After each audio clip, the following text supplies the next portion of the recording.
Welcome to Architects for Change, the podcast that bridges the gap between architecture, the built environment, and politics. I'm Jay Morton, your host. I'm an architect and political geek, and together we'll hear from the change makers and thought leaders who are shaping the future of our cities and spaces. Our conversations will tackle pressing questions that hold the key to our future. How can we achieve a net zero future? What does it truly take to design a better world? And most importantly, how can politics play a pivotal role in breaking down the barriers that hinder progress? So, welcome to Architects for Change. Today it's a real privilege to be joined by Paul Johnson, one of the UK's leading economists, and until recently was the director of the Institute of Fiscal Studies, the country's most, respected independent economic think tank. Where he was sort of the trusted voice of how economic choices affect our everyday lives. And I think definitely when we first met, I think it was your voice I recognised first. And it's one of those things where if you're on the radio a lot, there's a budget or a politician is kind of fucked up and dare we say. But and now you are Provost of Queen's College, Oxford, and as we can see, you've got your collegiate surroundings behind you, and a senior advisor at Frontier Economics. So naturally, our conversation is going to turn to economics, how it connects to the built environment, from placemaking infrastructure to housing. So maybe Paul, maybe you give me a quick brief, tell us a bit about you and maybe what you're doing now. Okay. Well, I think you're interviewing me because, as you said, I was for quite a long time the director of the Institute for Fiscal Studies, which is this amazing research institute, which exists by happenstance, really. I think lots of people think it's got some formal role, but it's just a small charity that funds itself by raising research income, but has built a remarkable reputation, I think, as an independent organization which can explain what's happening with the economy and particularly the public finances, but tax and welfare and pensions and education and health and the economics of public policy more generally. And I've worked in the economics of public policy really all of my working life, including in government, a period in the Treasury, a period in the Department for Education. But now, as you say, I've moved on from there after a long period. I've started a very new kind of life as the Provost of Queen's College, Oxford. I'm still discovering what that means, but doing some additional work with Frontier Economics and one or two other organisations. Quick one onto the Institute of Fiscal Studies. I actually haven't released it yet, but I've recently interviewed Peter York, he's written a book where he's sort of talked about a lot of the think tanks. So I couldn't follow interviewing him without asking you actually who funds the Institute of Fiscal Studies and what actually makes it independent, maybe compared to other think tanks. Well, it's funded almost entirely by raising research funding. So it's unlike other think tanks, it's got a very big academic element. So if this was a university economics department, it would be one of the best in the country. And I say that, just objectively, it's not a boast. And so about half of the IFS's money comes from the Economic and Social Research Council, so essentially the IFS is there competing with the university social science departments for funding the best projects. And much of the rest will come from big charitable foundations like the Nuffield Foundation or the Leverhulme Foundation. There is some international work which will be funded by international foundations, and a small bit to do evaluations and other bits of research for government departments. So it's funded quite differently from many think tanks. Sadly, it doesn't have any endowment or any money in the bank or anything to rely on. But we've reassured ourselves that meant we just had, the upside of that is you have to be really good to survive, because you only get the money if you're putting in really good research proposals. And it's independent evidence-based research rather than swaying it to whoever's paying. Absolutely. I mean, in a sense, there's no sort of company paying for a particular view or a rich individual paying for a particular view. As I said, nearly all of the money comes from the sources that I've just described, and it's really sort of rammed into you from the moment you start at the IFS. Really, that this is the culture. It's absolutely independent. It's evidence based. It's empirical, and I'm sure it's not perfect, and of course, people have you can't ever be totally pure in terms of what you say, because you have a choice about exactly what you say. But the IFS just tries incredibly hard to be that independent voice, and I think that's why it's been so effective. So why it's the go-to for that sort of opinion. So maybe in terms of the questioning, I'm going to do the architect thing of starting from one scale and move down to the other. So maybe let's looking at the big picture and talk about growth. So you've argued that the UK's growth problem is long-term and structural. So what do you think are the sort of key barriers that are holding the economy back, and why is actually growth important? Well, let's start with that. Why is growth important? I think the answer is that it's really about how it's partly about how well off people feel themselves, because growth in the end is about growth in people's incomes. And one thing we know for sure is that lack of growth in incomes over a long period makes people pretty miserable. It's probably not good for our trust in our democratic institutions. There's a distributional impact of lack of growth. I mean, we've had very poor growth for nearly 20 years now. And that's one of the reasons why younger generations have been losing out really badly relative to older generations, because wealth has become much more important relative to income. And it means everything becomes a zero-sum game. If things aren't getting better overall, then if one person's winning, then someone else has to be losing. And I think when you get into zero-sum game kind of politics, but again, that's very bad for sort of social cohesion. So I think there's a very important social dimension to the importance of growth. And by growth here, I mean growth in income per capita, rather than, the economy can grow by having lots more people. That's not really terribly helpful on the whole. So I do think it really is terribly important. And I think a lot of the sort of political problems we faced over the last 15 years derive really from the economic problems. That sounds a little bit Marxist in the sense of, it's all about the economic superstructure. But I think the economics really is very important. And in terms of our growth problem, it is very striking that the financial crisis 2008, 2009 really marks an enormous change in growth in the UK and across much of Europe, really. But the change was much sharper here. I mean, we were growing really quite well up to that point, and then very, very slow since then. And the slowdown has been less in other European countries and much, much less in the US than it has here. So it's hit us particularly hard. And I think part of the reason is there's been this enormously long shadow cast by that financial crisis. But it's also shown up some of the sort of more fundamental problems with our infrastructure, our planning system, our regulation, our tax system, our education system, all of those sorts of things. It's very hard to say, there is a magic. Well, there isn't a magic bullet here. There are a whole series of things where you need to act to make a difference.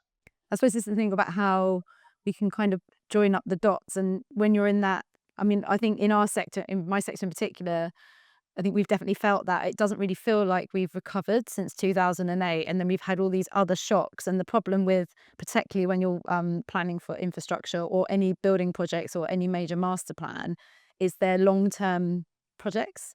But then they get these shocks, and also the decisions sometimes to pause or stop or not follow through at all means we sort of become quite bad at actually delivering any project. And how would you say that? Would you agree with that? And how would you say that sort of affects our long-term economy? Do you think we need more long-term thinking, and how do we do that? Well, it's obviously important in a lot of government contracts. I mean, we've seen so many big government procurements go wrong, partly because the plans, the intentions change over time. I mean, the sort of obvious one in recent years has been HS2, which is a disaster from beginning to end. But there's a more sort of general problem over a much longer period in the UK, which is that public investment has gone in cycles. And that means you have a period when not much is being done. And so a lot of the people or the skills are lost. And then you have a big increase in investment, and then it becomes much more costly to get it going. I mean, the worst example of this was actually way back in the 1990s, when investment went down pretty much to zero. But you see it in nuclear power as a very obvious current example where we're having to sort of rediscover how to do that. And you can give example after example of where we don't have this long-term planning that we'll be sort of building this amount of railway line or this amount of road, these number of battleships or whatever it is, so that you keep that expertise and capacity going. So yes, a stop-go kind of policy on this is really quite damaging. So how do we change from short-term thinking to long-term thinking? How do we change that? Well, that's the sort of $6 million question in a way. So that's a really big political question about um, how you make that change. And of course, a large part of the problem is that economic and political timescales just don't meet, and that's always been true. So this isn't a new problem, but expectations on governments are very immediate. But the consequences of investment decisions you benefit from over decades. Uh, the pressure on the chancellor at the moment is let's get growth going. When growth this year, and she's done some things which would probably be good for growth in 10 years' time in terms of increasing some transport investment and so on. But we're not really going to see the benefits in the short run. So there is a real issue about where, as it were, democracy meets economics in this sense. Now, are we worse at it now than we were in the past? I'm not sure that we are necessarily. I think some of the immediate pressures are greater because of the more immediate news cycles and so on. Are we worse at it than some other countries? Yes, I think we are. Why is that? I think that's a very deep sort of question as to why we have a bigger problem. I think part of it is actually down to our. I don't have a big sort of issue about what the right electoral system is, but when you have sort of first past the post system, you get less collaboration between parties than when you've got generally got sort of more than one party in office, and you have to sort of, if you've got more continuation in who's there. But I'm not sure how big an issue that is. We've also got a very centralised government in England, particularly, possibly the most centralised in the developed world. And that can create issues of its own. But I don't have a perfect answer to that question, I'm afraid. Well, maybe we'll move to planning, because you have been quite vocal about the planning system, and you mentioned it in one of your issues about that one of the problems. I mean, you've said it's costly and sclerotic. Obviously, the government have brought in planning reforms. Do you think they've sort of gone far enough, or maybe like what still needs to happen? It's been very interesting starting my job here as head of a college in Oxford. I've met a number of other college heads over the last several weeks, and whilst I thought we might be discussing research or our governing bodies or our welfare of our students, the number one topic of conversation has been planning, actually, and how essentially impossible it is to get any sensible building project off the ground in Oxford. For the college? For all, I mean, not specifically about Queen's, but I mean that sort of every college or many colleges are trying to do things. And I was talking to the head of one college just a few days ago who said that they'd spent 10 years and they've just given up and they're just going to leave a really valuable bit of real estate just undeveloped because they just can't get through the system. And we've got a specific problem here with a listed building, which should be on one of the most expensive bits of real estate in the country and is worth less than nothing because you just can't do anything to it. So these are very micro problems, which I'm observing in a very specific role here. But I think they're very good examples of the problems that people face in terms of getting projects off the ground and therefore actually having an important impact on growth. And again, there were lots of issues around. There's lots of issues around anything from big pieces of national infrastructure down to building houses in particular areas. So I think all of that does point towards this as a constraint on growth. I mean, we know that we need huge numbers of additional houses in London and the South East. Now, planning isn't the only reason that we don't get that, of course. I'm not having a go at planners either. A lot of this is to do with politicians who are making choices, which might be good for people who are currently living somewhere and relatively comfortable, but not good for the country as a whole, for people who could be living in a particular place. So, of course, it's not the only, or possibly not even the biggest problems that we face, but it clearly is a significant constraint. But I suppose any of those barriers, if you then, like you say, replicate, so you're looking at Oxford as an example, but then if you replicate that, if you imagine that being replicated across the entire country, I guess you can see actually the sort of value of all of those, all that extra time and that extra sort of stalling probably is actually quite a huge sort of, I suppose, lack of productivity in a way, if everything's, people are just waiting for decisions or deciding to not do anything at all. I mean, I think, like you say, it isn't just planners. I think I find the sort of the different layers of politics in the planning process, where you might have one political party that's very pro building, but then maybe individual councillors who are on committees, they're like, well, we've got elections coming up in May. I don't want to be in favour, openly in favour of this scheme, because the loudest voices that they're hearing are against it, even though actually the majority of people in that area might actually be for it, but they don't have as much of a voice as the negatives.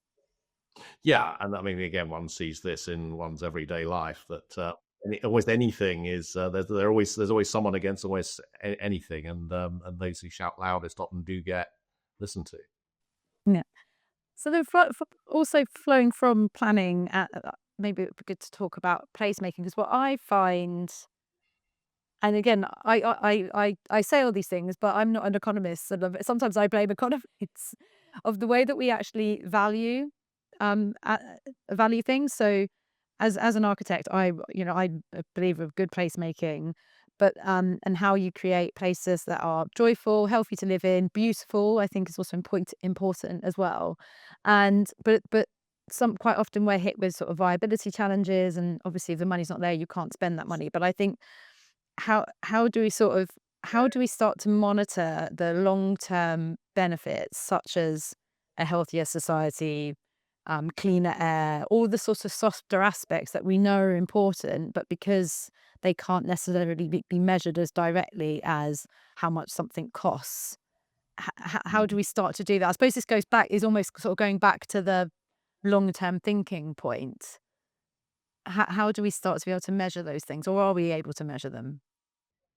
I think we can measure these issues around satisfaction. Certainly, measure issues around health and impact different institutions or areas on health. And in fact, I think if you look at the extraordinary extent of health inequalities across the country, I think they're a very good proxy for some of the things that's wrong with the economy, with society. That you know, there are all sorts of reasons that people from less well-off backgrounds live significantly less long than who are better off. And I think that's telling you something about the stresses that they face in their everyday life.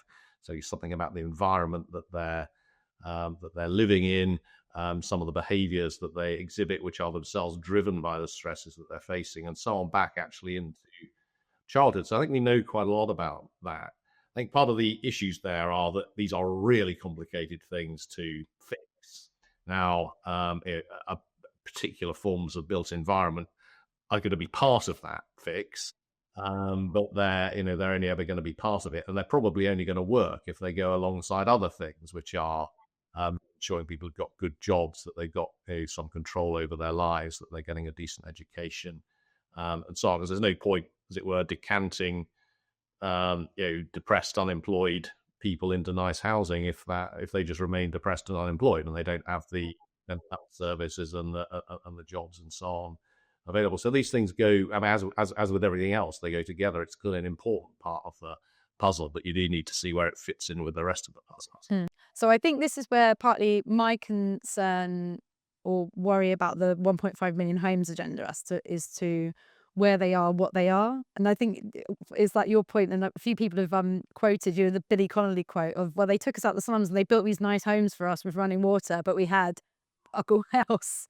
And I Well, think it's that same thing that we don't want to see seas of homes without all the other elements that I think sort of actually make for. I think, and that is what placemaking is about in a way. It isn't just about creating seas of deserts of housing without amenities, entertainment, access to things where you don't actually have to spend any money, and ways to sort of get out of your house and interact with your community. But maybe it's sort of quite a blunt question, but what would you say, improved placemaking, how can that contribute to the economy and growth in society? Or is that too big a question? well, it's a big question, and I am no expert, as you know, on improved placemaking. I mean, this is this is not a great area of individual expertise. But I mean, one obvious thing to say is it really matters where you build the houses. Now, there are clearly parts of the country where the demand is significantly higher than it is in other parts of the country. And London being an obvious example, but a place where remarkably few houses are being built. So first point one is build where they're needed, and you can see where they're needed by just looking at prices, quite honestly. Build in places where you can get into work, so build near existing train stations. It's kind of and there is a lot of space within a close to train stations around London and the southeast and in other parts of the country. And this applies to areas around Manchester and Birmingham and so on as well. From an economic point of view, our cities are nowhere near as big as they look. Our cities outside London aren't. What do I mean by that? I mean that actually getting into the centre of these cities in a decent time, you can get many fewer people in than is the case in many European similar-sized cities where you've got much better public transport, or American similar-sized cities where you've got much better access by car. So we've got plenty of opportunities actually to build houses, to make living areas in spaces which are close to, well connected with thriving areas. I mean, Oxford and Cambridge are other examples of that. So the innovation corridors and the innovation triangles. Indeed. Beyond that, I mean, obviously, everyone wants to live in a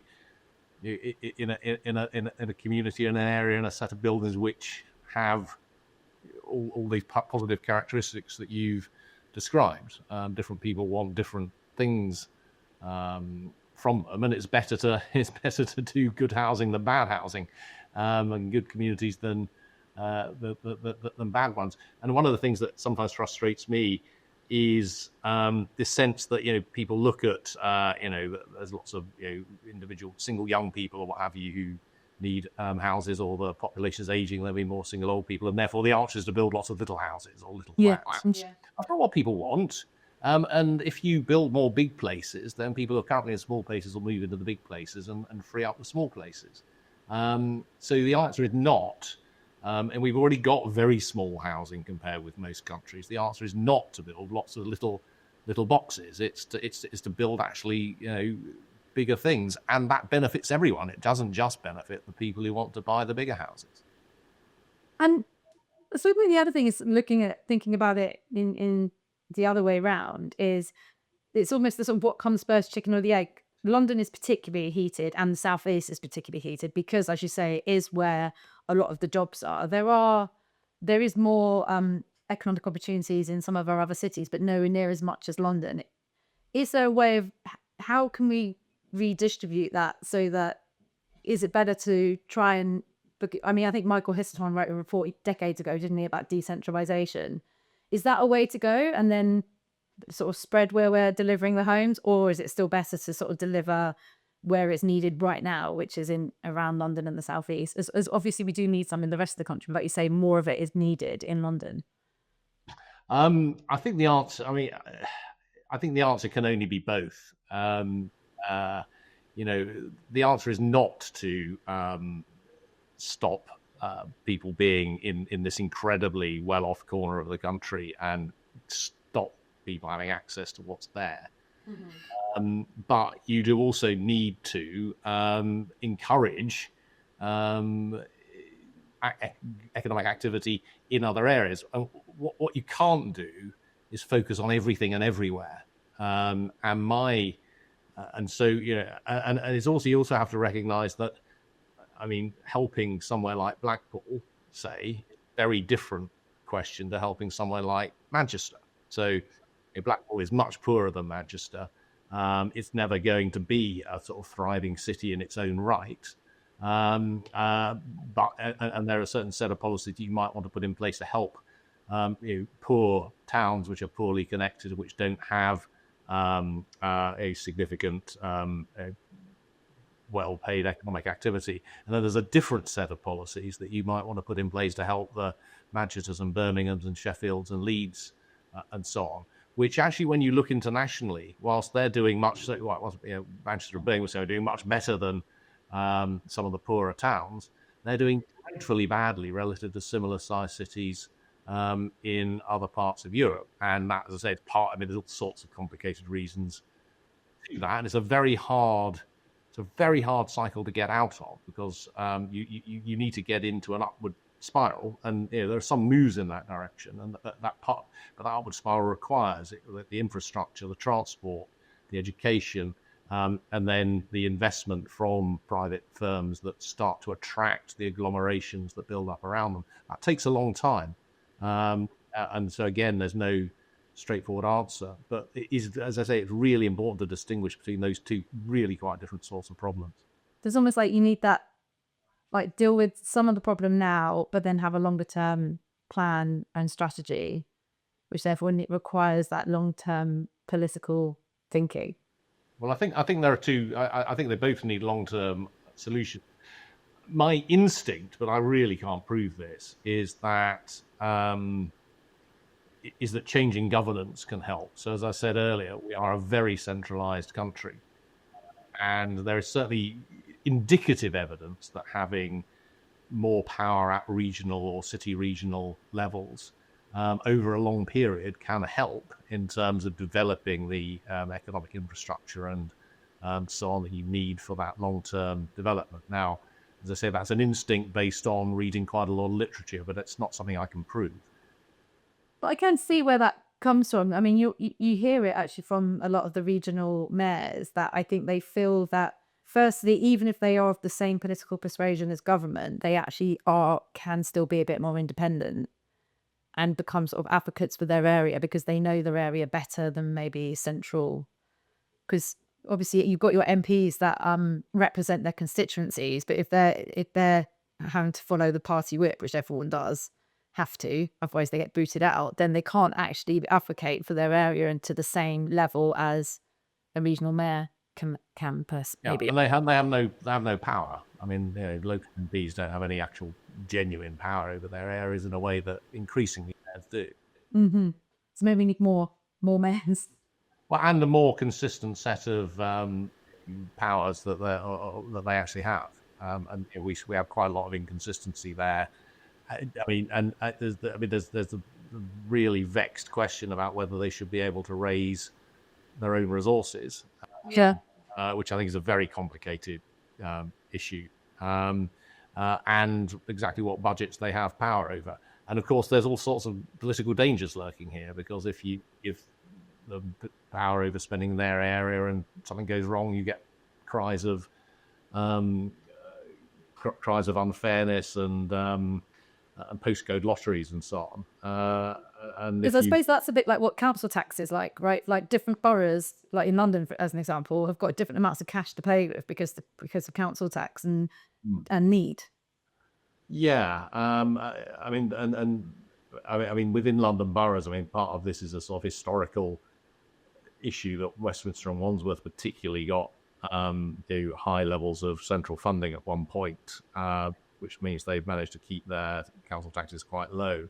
There's a much bigger issue, which is that for a Band D property in London, you're going to be paying generally quite a lot less than a Band D property in the north, and even more egregiously because these are Band Ds as in 1991, and house prices go up a lot more in London than they have in the north for that period.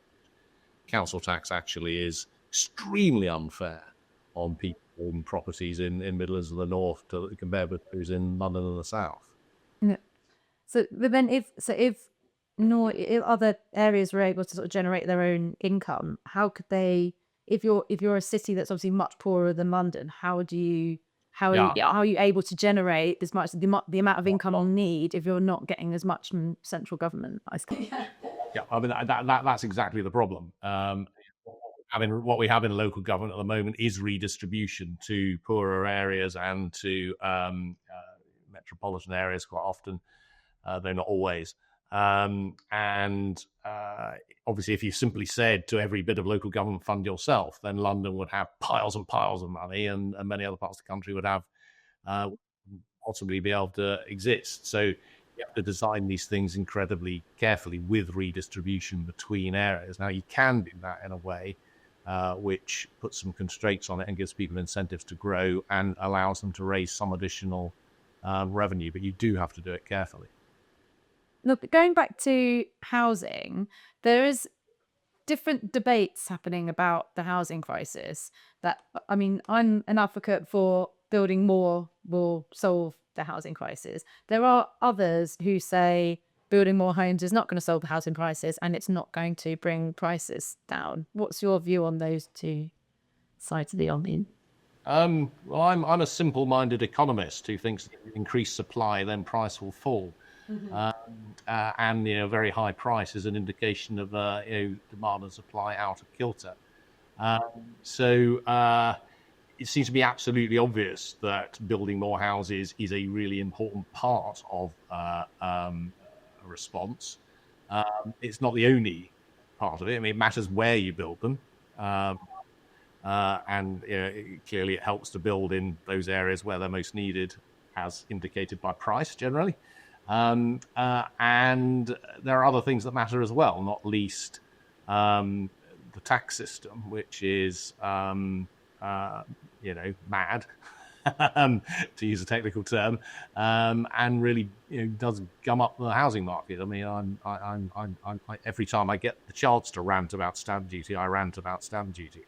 It's just about the worst tax that we have. I'm going to have a quick. I'm going to butt in and have a quick rant. It really, really annoyed me when I had to pay stamp duty. When I'd just given somebody. This is going to talk about intergenerational divide. I'd given someone so much money. He'd made so much money on this house that I bought, and then I still had to pay tax. I did not understand. And he didn't pay any because he pretended that he lived here, even though he rented it out. Would he pay? Yeah, well, that's sound like you're in Angela Rayner territory. Well, he is, not me. But it's absurd as a tax. I mean, the more often you move, the more you pay. Clearly, it's one of the things that keeps older people in big family houses, which would be, in a more sensible world, would be allocated to those with more need for it. It holds back economic growth because it holds back the housing, the amount of transition in the housing market. So obviously changing stamp duty and council tax and all those sorts of things is not going to by itself sort out the housing problem. And building more houses will take a long time to help with the housing problem because we've got a backlog and even 1 million new houses is only a small fraction of the total and so on. But it's clearly got to be an important part, in my view, has clearly got to be an important part of the answer. Mm-hmm. And almost kind of backtracking to when we were talking about growth. So the other element that I think I'm having to grapple with, and people in the built environment sector are having to grapple with, is climate change and sustainability. So how can we grow? Because again, the other argument is we don't grow. We shouldn't be growing at all. But we've sort of discussed that growth is important. We need to build the homes. We need everyone's lot to improve. How do we grow and how do we do it sustainably? Yeah, I just want to repeat because I know that there are significant numbers of people now who just say, well, we don't need to grow. Well, we do, and unless you've got some really dramatically, some way of organising society that I've certainly not seen. In the way that we currently organise society, not having growth is just disastrous, actually, socially, and as I say, it results in lack of social mobility. It results in stopping any chance to progress. It results in younger generations doing really badly relative to older generations, and it results in this sort of zero-sum politics that we see. So just kind of parting that to one side, I absolutely do think that growth is consistent with sustainable development. I mean, again, you just look around the world. I mean, in general, the richer the countries become, the more they focus on their environment. You can't afford to worry about the environment if you're poor. We wouldn't afford to have, to have invested all of the money that's been invested in electric cars and clean power and so on, if we hadn't been something like as rich as we are. Despite all of our travails over the last long period, we have grown as we have significantly decarbonized, and so on and so on. So I don't think there's any fundamental problem here.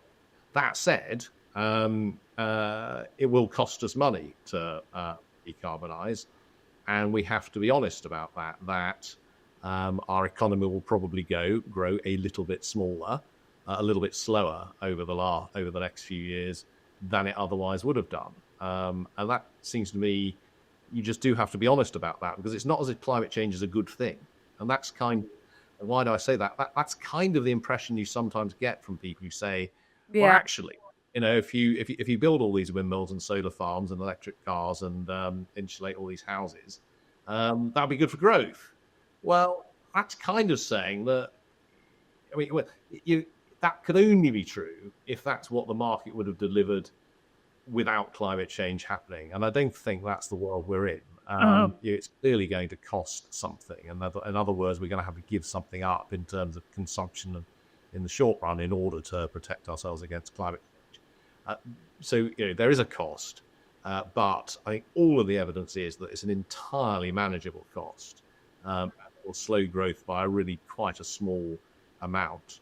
The big challenge, I think, but much the biggest challenge in all of this, we're a long way down the road of green energy. There's further to go, and it has. You can just look at it has increased our bills for now, but not dramatically, and that will ease off. And we're doing pretty well on cars. Though there are all sorts of issues about sustainability of some of the batteries and so on, we're doing pretty well on cars. The big challenge in this country and similar countries is going to be on how we heat our houses. We're mostly gas central heating. It's going to be very expensive to move to other forms of heating. That's going to require a significant government investment. The extraordinary thing about a lot of what we've done so far is it hasn't actually required much government money at all. I mean, electric cars are broadly, they've been developed by private companies. The solar farms and so on are effectively paid for through our bills. But I don't see any world in which we move away from gas central heating across the whole Yeah, population. the air Lots of source heat pump. spending. Yeah, the air source heat pump, which is the default route to go per household, is a very significant cost because it involves having to upgrade your home and buy the heat pump. And at the moment that I've been looking at it for my own home, it technically doesn't stack up in terms of how much you save. So but it's better for society if we all do that, because we're going to put less, I suppose, less, what's the word, strain on, we won't need gas. It's going to be a huge transition. I mean, I'm almost old enough. I'm just about old enough, and this really is showing how old I am, to remember when the country moved from town gas to North Sea gas, and I think every house had about several visits from gas engineers in order to make that transition. I can sort of remember that happening when I was a child, and this is going to be a transition that's much bigger than that, but it's doable. But we have to plan for it. We have to provide the resources. We have to recognise the scale of the change, because I think most of the other changes that would be the electricity that comes out of my plug is exactly the same as it used to be. I can see. And whilst I don't drive an electric car, I imagine driving an electric car isn't very different from driving my current automatic car. But the pain barrier I'll have to go through in order to move to a heat pump, I think, is going to be quite a lot bigger. And for my own head and understanding of I find the word economics really difficult to say. Um, you probably can say better than me. Is so when people talk about not growing not and the fact that we shouldn't be growing economies, is in my head it's they're saying that if we're growing, we're using more stuff and more resources, because the main issue with climate change is burning of fossil fuels, using up, making things, and emitting carbon. So can we still grow an economy without consuming so much stuff? Yes, absolutely. And I think that's where people don't quite get their head around what growth means to some extent. A lot of economic growth over the last 20, 30 years has been in production and consumption of services. So, people, get, I don't know, nicer haircuts or whatever it is, or spend more on going out to restaurants. Now that involves food, but, that's... Need food. They needed that food. Yeah. And software, which uses energy, but when you've got renewable energy, that doesn't use resources in the same way. So I think people, to some extent, have in their mind almost a sort of 20th century or even 19th century vision of growth, where growth means sort of producing more big, things out of metal or burning more coal. Actually, most growth now is about the service sector. It's about software. It's about hospitality. It's those things, which, and particularly given that energy going forward is likely to be renewable, it's not so much about just using huge amounts of resources. Now, there are resources that get used. I mean, the thing, whether it's if we're chopping down virgin rainforests and so on, that's clearly disastrous. But growth is definitely compatible with not doing that. And I suppose then also the sort of jobs and skills and services we can create through, I mean, in my sector, I think there's a big infrastructure that's required, which is when we knock down elements of buildings, reusing those parts, but we don't have actually the sort of facilities to warranty and approve those materials. So they just get thrown away at the moment. We're starting to do it, but that's just one small sector that kind of needs to exist that doesn't. So when someone's like knocking a building down, it just gets thrown away rather than all those parts being reused, because there's nowhere to store it, there's no one to check it, there's no one to approve it or warranty those parts in the sort of weird ways we could be. Yeah, but again, more generally as a society, we're getting much better at recycling than we were 20 years ago. So maybe just needs to do everything a bit faster. Yeah, and that's not a necessary result of growth, but it's certainly an indication, I think, that as you get to that point of being well off enough to to care about this and have the people and the time and the effort to do something about it. Whereas if you're, I don't want to say kind of in extremis, if you're putting all of your effort into surviving, then you're not really going to care very much about that. And again, if you look across the world, you'll generally find that environmental standards are better in richer countries. So we need to improve everyone's lot, and then we can get there quicker. So maybe sort of starting to close up, there'll be a budget very soon. I think, what would you like to see? What are the sort of key headlines? What do you think should happen to almost do the things that we said, sort of improve everyone's lot, improve housing? What are the sort of key headlines that you'd like to see? Well, I mean, the key thing is I don't want to see too many headlines which say, from tomorrow we're going to change this, having never thought about it before. Because I think a lot of the problem with budgets is that they come along every year and almost appear to start again in terms of the policy. So going back to what we were saying earlier in the podcast, it's really important to have long-term consistent policies when it comes to spending and growth and investment and all those sorts, and tax and all those sorts of things. But specifically, you asked about housing.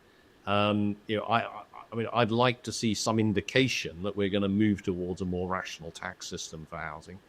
But I'm not encouraged by all of the kites that appear to have been flown over the summer, which have been suggesting all sorts of strange. Yeah, there was some talk about different stamp duty options and things like that, but And there've been sort of there's been stuff about capital gains tax on first properties. There's been some hopeful suggestions about changing stamp duty and council tax. There's been some very silly suggestions about making rental properties even more highly taxed. I mean, they're already massively more taxed than their occupied houses. But I don't think the answer is that Rachel Reeves stands up and suddenly announces 6 different policies out of nowhere. I think much better if she indicates that over the next year they're going to develop a strategy, or they put the outlines of a strategy, which so we're going to develop the details of that. What I fear is we'll get something as utterly stupid as we got last October in the budget, where Rachel Reeves just increased stamp duty. And my head literally hit the table when she did that. I literally could not believe it.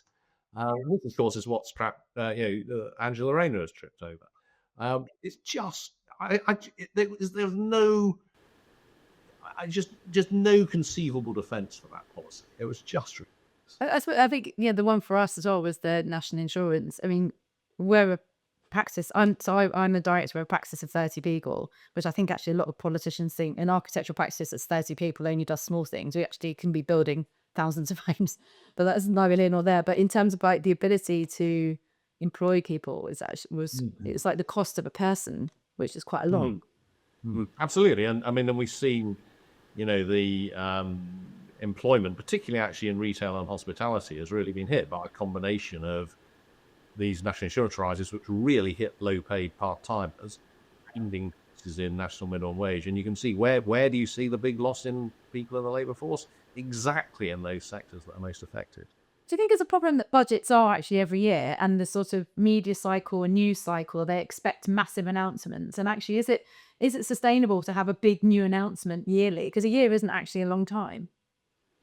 Again, I think it's to do with the lack of sense of direction. One of my hobby horses is pensions and the taxation of pensions. And we got one change last year, which was, I think, a sensible change to the inheritance tax treatment of pension. But in the run up to the budget, we got lots of speculation about taxation of lump sums and so on. And tens of thousands of people at least actually changed their behaviour because they weren't sure what was going to happen in the budget. Yeah. Fine. Chancellor then didn't do anything, but she didn't say anything either. And what she should have done is say, I've heard all this. I'm not going to change the taxation of lump sums, and I'm not going to touch them for the rest of this parliament. That's what she should have said. Yeah. But she said nothing and said nothing since. We're getting all the same speculation again and all the same uncertainty again. And, everyone who's sort of, maybe my sort of age in their late 50s, thinking about, when are they going to take their pensions? Oh my God, should I take my lump sum now or shouldn't I? And then some will. I think, oh God, I wish I hadn't because he hasn't taxed it, and actually that's lost me some of the other tax budget. You can't run something like that. So it's not so much about the frequency; it's the sort of total lack of strategy. And just to be clear, this is not a party political point. I mean, the last lot were, probably worse in the sense that it's certainly as bad. Corporation tax went down and then up. Taxation of pensions was changed in all sorts of different directions.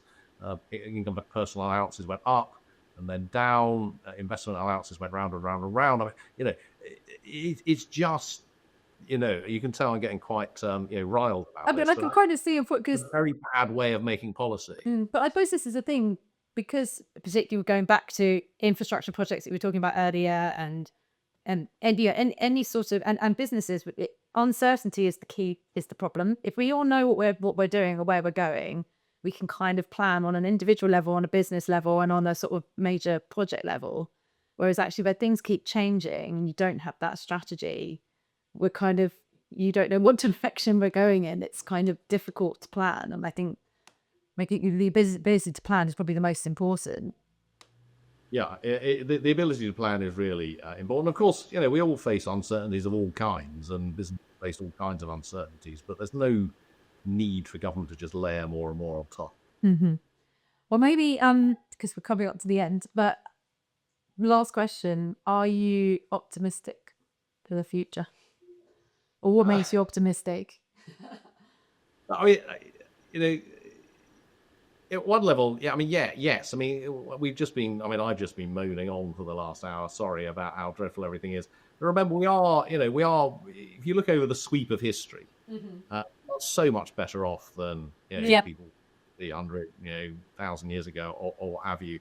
And I think we will probably continue in that direction. We live a lot longer. I mean, life expectancy has increased by something like 10 years over my life.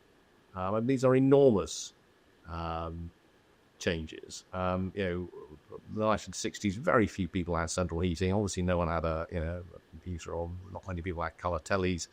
Actually having a sort of washing machine was relatively.